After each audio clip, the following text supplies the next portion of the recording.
United States does seem to be almost completely isolated when it comes to its position on Iran at present. US allies in Europe, in the Middle East, where I am, and in Asia are either calling for de-escalation or are virtually silent. There is almost no support for US actions. Morgan, where are America's allies at this point? With all due respect, that's just another completely inaccurate observation. You could look at the E3 statement this morning that were put out by the Germans, the British, and the French. The British, the Italians. You could go through the list of people who have said that the world is a better place, that Soleimani is with dead. Respect. We have talked about the need of de-escalation. We have called for a peaceful resolution. The president has consistently said that he does not want a war, that we believe that we can solve our differences bilaterally. There's two things that this president has consistently said since the beginning of this administration, and that is that he wants peace, that he doesn't want war, and that Iran will not get a nuclear weapon. And those two things are not mutually inconsistent. And may I add, Brian Hook, our special envoy for Iran, was just with NATO this morning briefing them.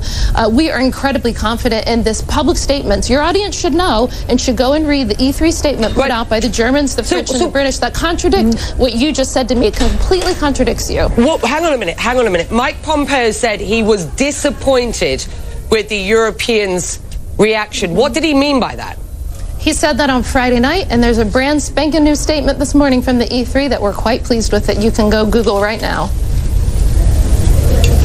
Now that Iran has said it is going to no longer abide by the nuclear deal, there will be those watching that for a long time, this show tonight. Hang on, I haven't with respect, I haven't finished. There will be those watching this show tonight who say that the United States has actually brought the world closer to a nuclear Iran.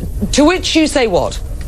Iran has been saying for a long time that they wouldn't abide by the JCPOA. In fact, it has been the E3 and our European partners. If you go back to September to the UN General Assembly in New York and look at that statement in the beginning of the week that the E3 put out, again, the E3 called for Iran to come back to the negotiating table for a new and better deal. The Europeans have also said very publicly that they have expressed their displeasure at the Iranian regime, consistently saying over the past, I think it's been at least 6 months, that they're going to defy the JCPOA. So you don't have to take America's word for it. Take the Europeans' word for it. We're going to leave it there. We thank you very much indeed.